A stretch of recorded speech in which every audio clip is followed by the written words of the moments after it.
John's Gospel ends with the words, "There are also many other things that Jesus did. If every one of them were written down, I suppose the world itself could not contain the books that would be written."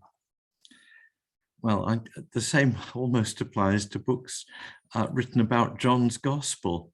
I think that there's been more written on John than on any other part of Scripture. It's an astonishing book, John's Gospel, and worthy of much study, prayerful study. There have been many attempts to disprove it, to show it's wrong historically and so on, simply because it doesn't fit exactly with the other three.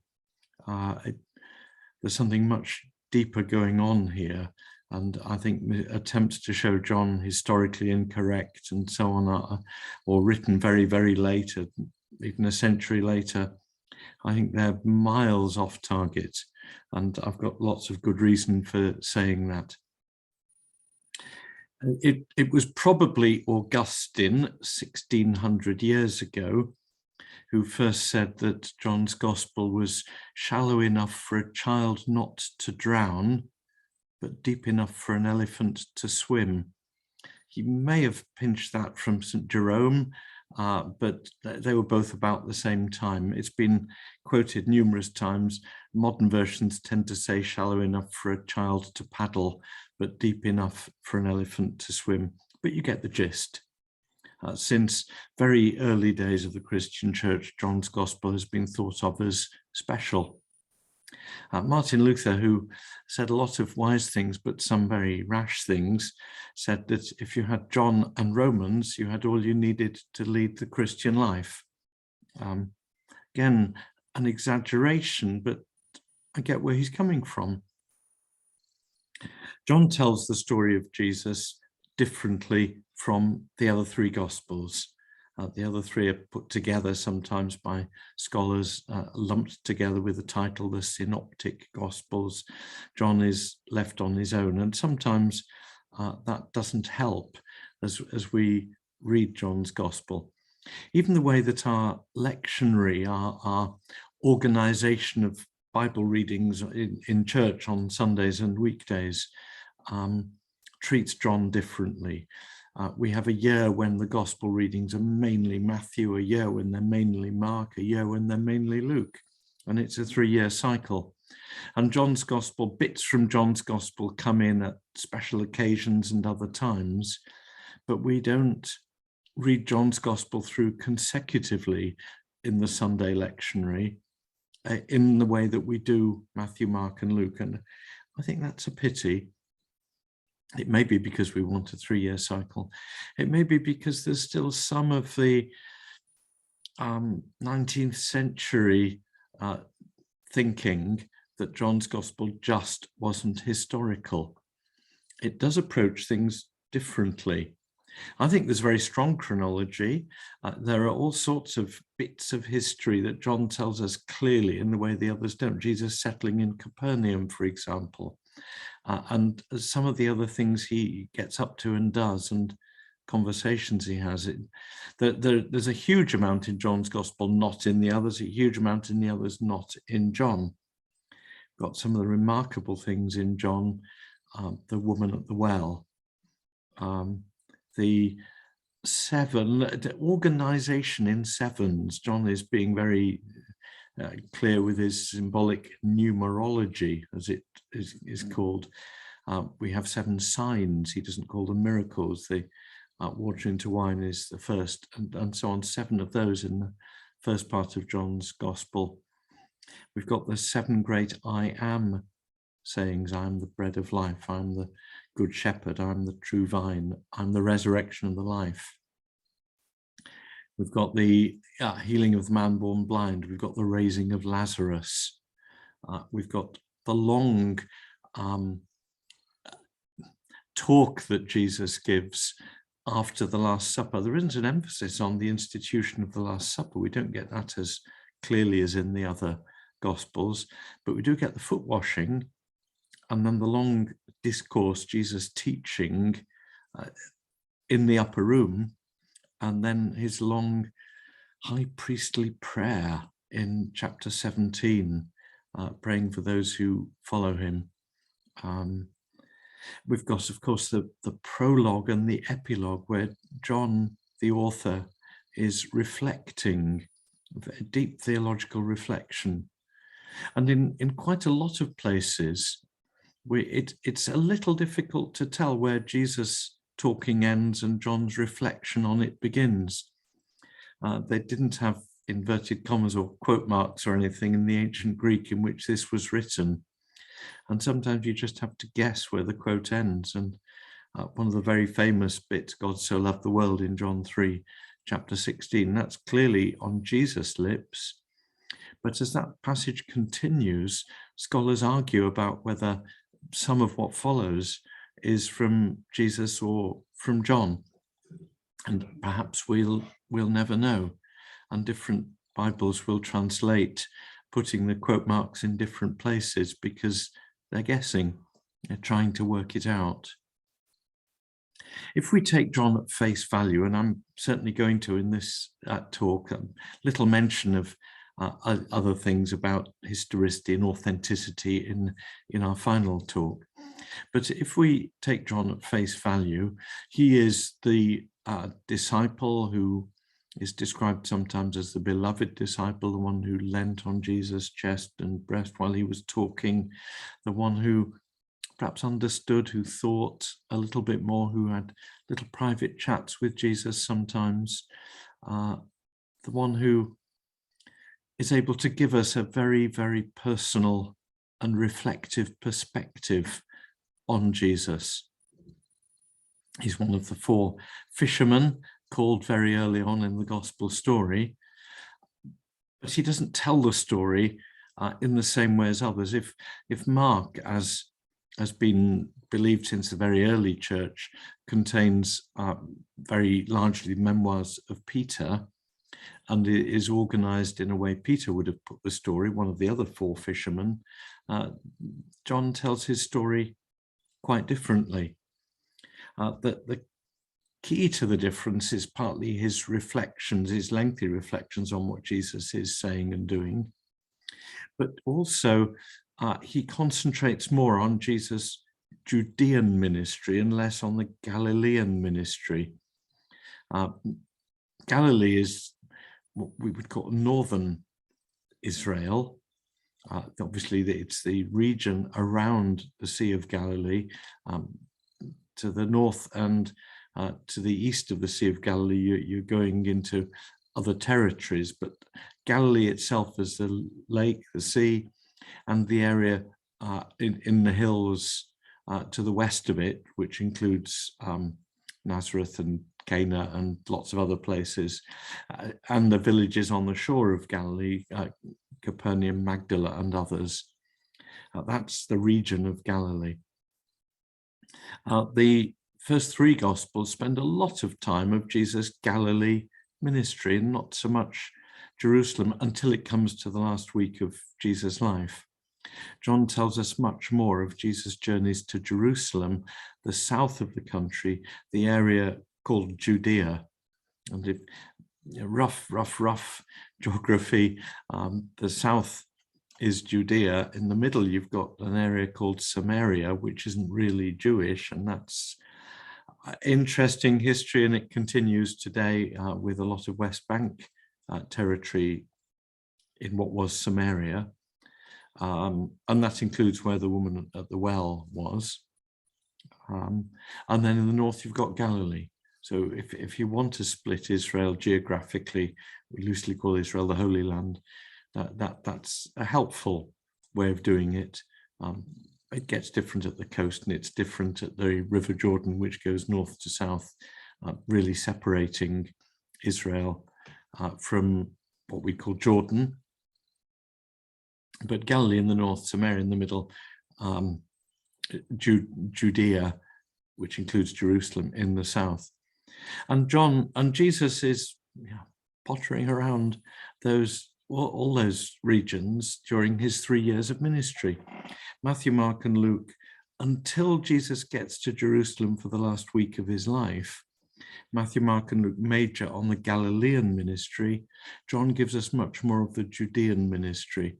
So we have other visits to the temple, not just, well, as a boy, which you've got in Luke only, but the others only really give us temple stuff in the last week of Jesus' life. John talks about other visits, and Jesus, as a believing Jew, would have made the visits to the temple several times during his 3 years of ministry.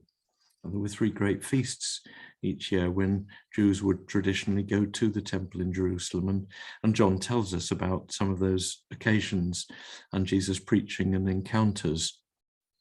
It's not incompatible chronologically with the synoptic gospels, though you have to work on it a bit. If you want to do that and do that seriously, I think the best introduction is probably in the commentary, The Gospel According to St. John by Don Carson, which I would recommend highly, though it's an expensive book and quite a big read. But that's, I think, the best of the modern commentaries on John.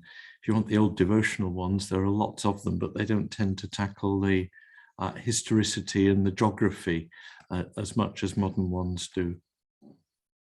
I'm content to take John as it is written and not to stop and say, is this historical, is that historical? The 19th century scholars were always doing that, and the early 20th. And they ended up saying John isn't reliable. And if Jesus says something in John, you can't base too much on it. That's just wrong. If Jesus says, I am the way, the truth, and the life, no one can come to the Father except through me, that, I think, is Jesus' teaching. He doesn't say it. It's not recorded in Matthew, Mark, and Luke, but it has the same meaning as other things taught in Matthew, Mark, and Luke, though it's sometimes a bit clearer. If he says God so loved the world, etc., that absolutely fits in with other Gospels.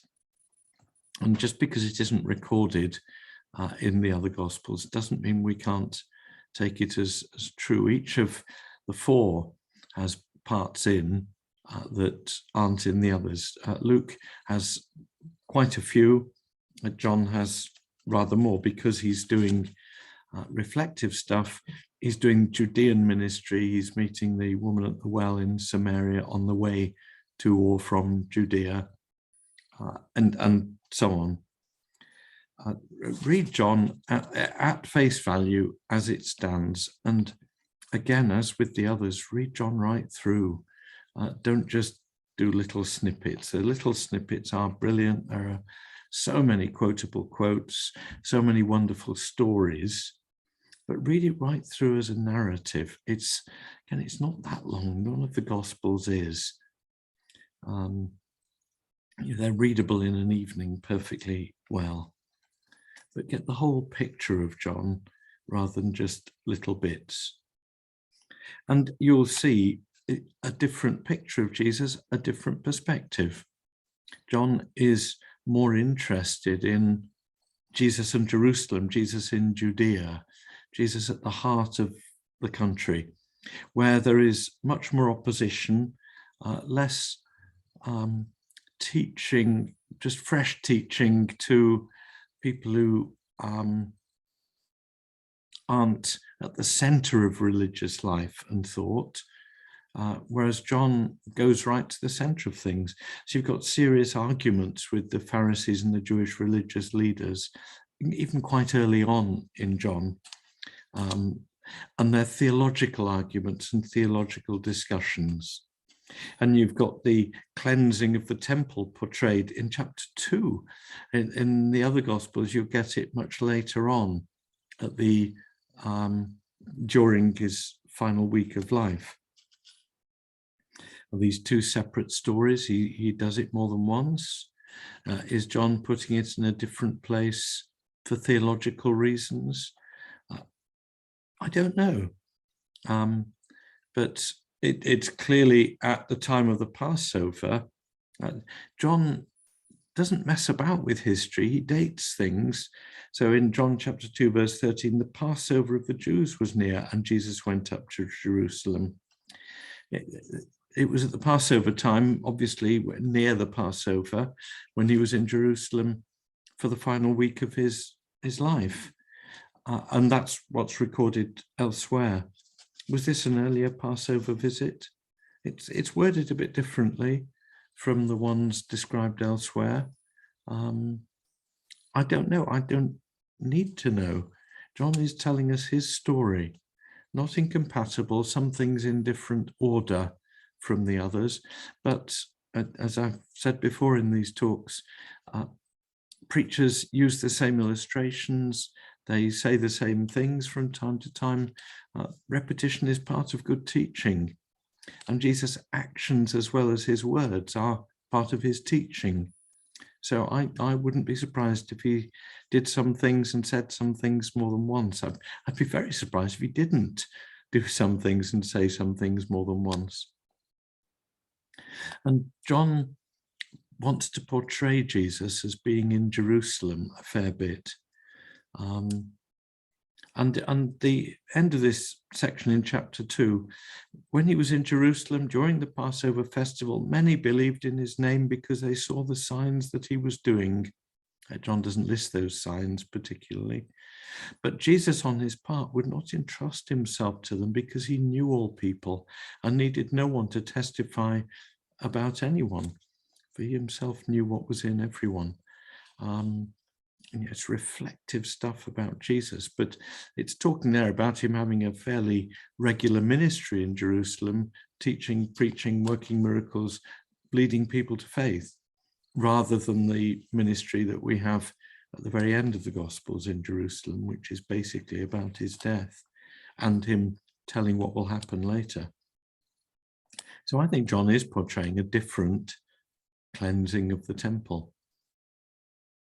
And we have the visit of Nicodemus and the teaching about being born again or born from above in chapter 3. That again is part of the Judean ministry and a really significant part of John's gospel. John has big symbolic language, little words with huge meaning, light and life, running through.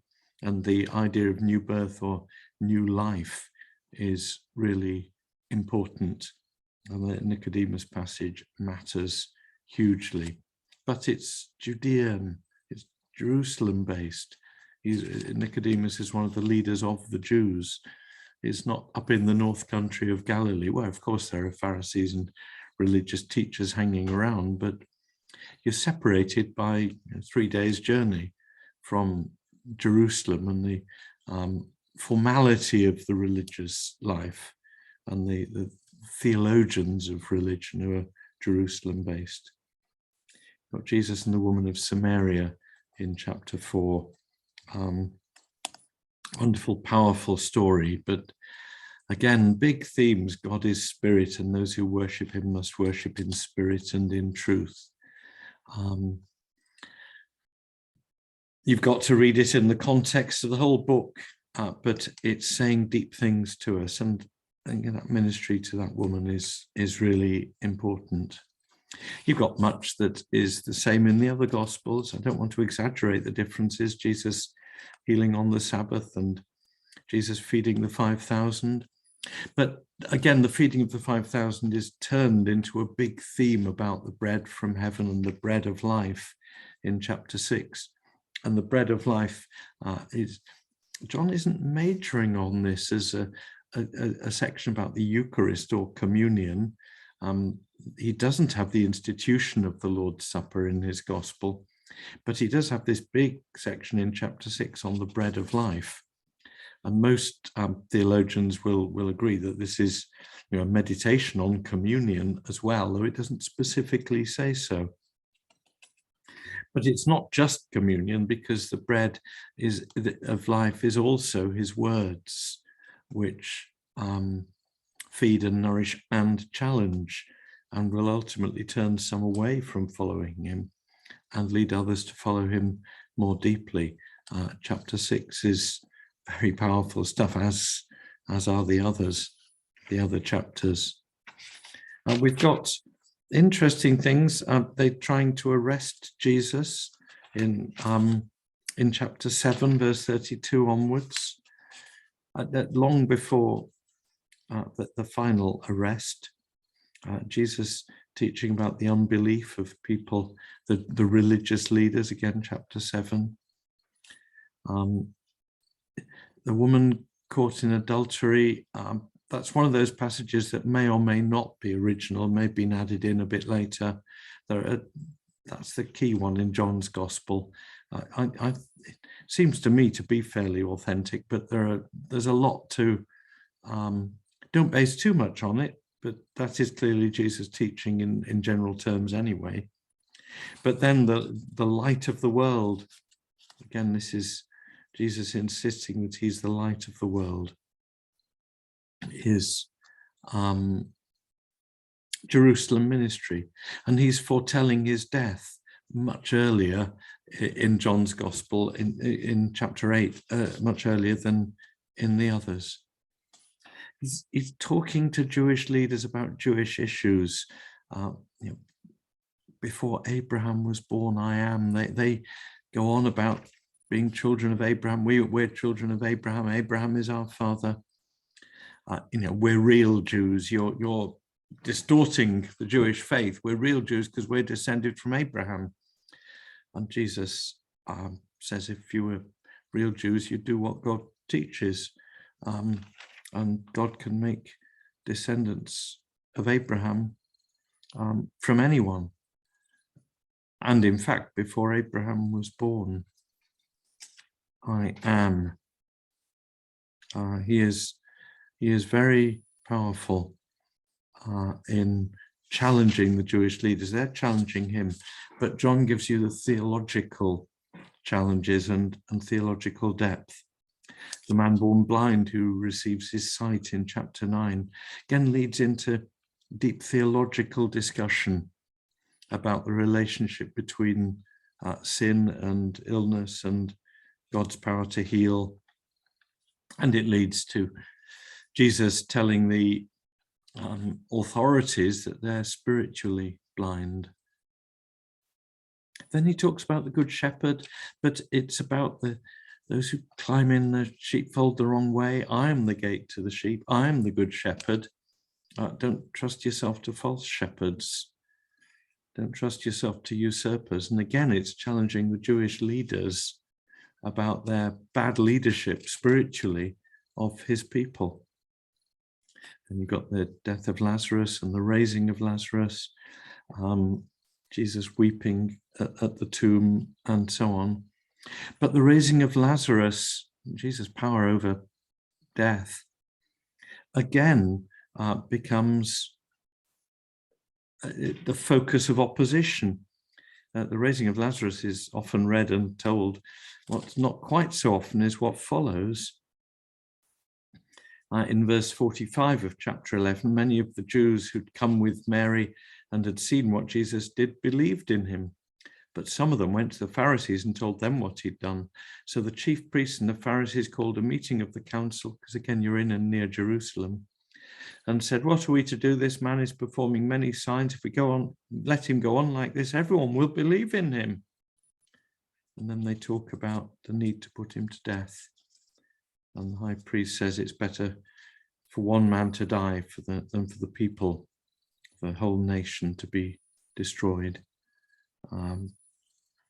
They're prepared to make Jesus a scapegoat to keep Rome off their back, but clearly they say he's performing many miraculous signs, but we refuse to believe in him.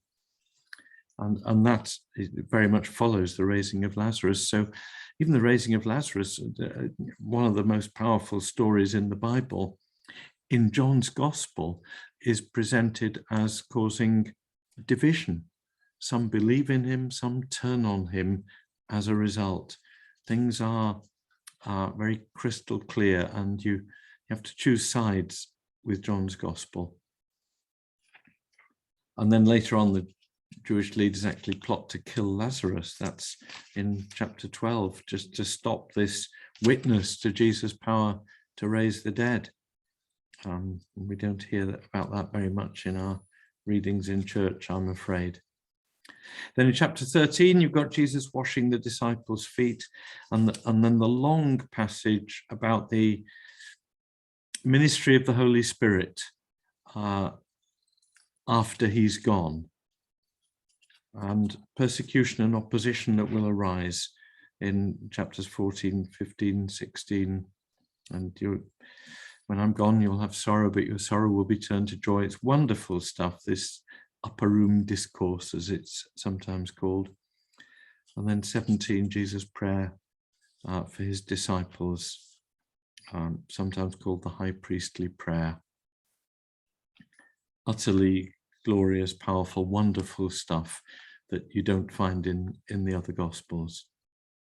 And then the betrayal and the arrest, and it gets similar again to the others because they're telling the same story. Little bits where you need to work hard to fit the chronology together because John is telling it from a different perspective. The crucifixion is the same, though there's his side pierced and blood and water coming out, and there's some symbolism there too, but that's not to say it isn't historically true.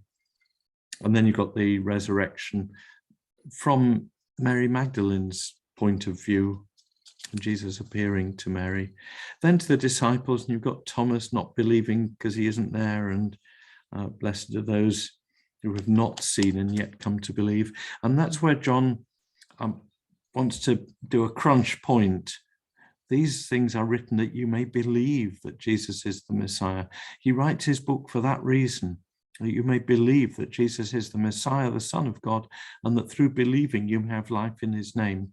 He's not just writing a history so people know what's happened, though I think he is writing it historically with a care for detail and so on. But he's writing it with a very clear evangelistic purpose, that you may believe. And then there's a final chapter, which is, I don't think, added on later. Even though the end of chapter 20 could be seen as an ending, you've got the resurrection appearances, again to 7 disciples. John loves his 7s. But you've got the reinstatement of Peter, that wonderful, wonderful passage, 3 times, do you love me? And we could go into that in great depth. One of the places I love in the Holy Land is the bit of the shore of Galilee where that happened, and where Jesus provided breakfast for them and challenged Peter and reinstated him, feed my sheep, and so on. And then a funny little bit about how John and Peter are going to meet their ends, and Peter will face death for Jesus, and John won't in the same way. One of the few of the disciples not to be martyred. And then John witnesses at the end, this is the disciple who's testifying to these things and has written them, and many other things that Jesus did, and you couldn't write them all down. That's just a briefest run through John's Gospel. Please, the purpose of these talks is to encourage you to read these Gospels for yourselves as a whole. Don't need to read all 4 right through, but please read each of the Gospels, John not least, right through his book, get a picture of it, then go back and look at these beloved passages, or sometimes perplexing passages, in the context of the whole, because you'll find rich blessing and much blessing there. May the Lord bless you in his word. Amen.